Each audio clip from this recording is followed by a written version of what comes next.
Okey, baik. Assalamualaikum dan salam sejahtera semua.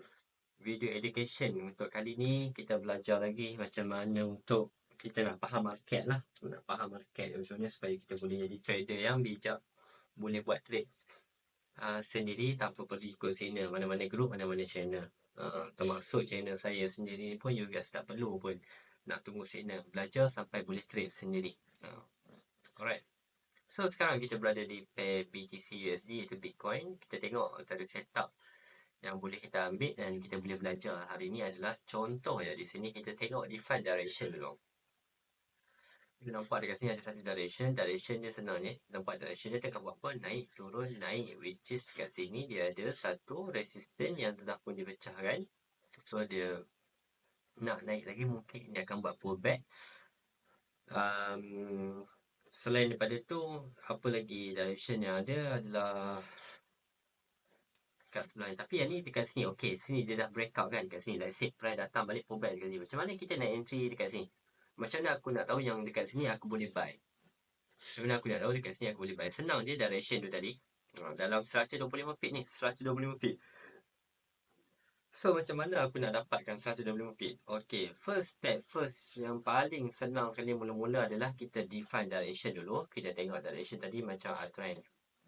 Macam uptrend, betul kan uptrend? Sebab macam je, macam mana nak confirm macam tu? Make sure dia ada break lah something macam ni.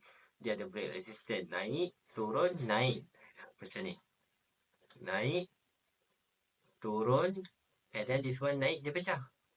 Bila dah pecah ni, kita expect nak tunggu pullback balik dekat kawasan breakout ni. Ataupun yang ni kita boleh panggil lah sebagai resistant become support lah. Bila dia pullback balik dekat sini, macam mana kita nak entry buy tu macam mana?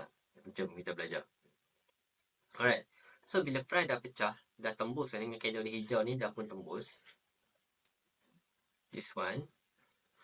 Candle yang berwarna hijau tu dah tembus kat sini. Dah tembus kat situ. So, dekat sini bila anything price yang pullback pun kita nak satu confirmation untuk nak buy. Confirmation tu macam mana? Simple je. Pergi ke lower time frame terus bila dah macam ni. Terus pergi ke 5 minit. 5 minit, 1 minit ke, and 15 ke. Dekat sini ada pecah nak panas tadi tu. Dan dekat situ kita cari CMP, current market price. Current market price dia macam mana? Simple, macam biasa. Dia kena break resistance. 2 kali, minimum kena 2 kali. Tak boleh sekali. 2 kali kena break. So dekat sini resistance yang ada dia break adalah resistance pertama di sebelah setelah dia pecah. Dia turun, dia naik, dia turun, dia naik, dia turun, dia naik, dia turun dan dia naik ni dia break satu resistance this one. Resistance pertama dia break satu. Minimum kena 2. Nak solid nak kuat kena ada 2. Tapi kalau satu saja boleh tak? Boleh. Macam dia boleh satu saja kalau kita dah masuk awal boleh lah. Tak ada masalah. Boleh. Cuma high risk sikit jangan hentak lot besar-besar. Masalah kecil. Bila dia pullback balik ni, entry balik je dekat sini. Warna merah ni. Jadi kita punya resistance become support tadi. This one. Yang time frame H1 dari 1 hour ni. Dia pullback je, you boleh entry balik dekat situ. This one. Tapi kalau you nak confirmation yang lagi cantik, you tak goyang, you lagi confident, biar dia break 2 kali. Ataupun lebih daripada 2 kali So dekat sini aku nampak yang cantik sikit. Dia punya punca penurunan dia dekat sini. Bila dah breakout, dia turun balik. Punca turun kat sini. Dah ada resistance ni. Punca dia turun. Resistance ni kalau dia boleh break, yang tu terbaik lah. The best. Terbaik. So dia ada break. Bila dia ada break, actually ada satu entry high risk. Entry high risk adalah dekat mana dia break. Dekat situ pullback. Dekat sini juga you boleh entry. Dekat sini you dah boleh entry lah. Price naik. You boleh entry lah kat situ. Dalam berapa pip. Tapi yang tu jangan hentak lot besar sebab dia jauh dengan ni. Ni kita tukar colour. Kita tukar colour sebab apa kita tukar colour? Sebab yang ni adalah resistance become support dekat H1 tadi. So, bila dia breakout resistance yang pertama, you boleh entry dekat warna kuning.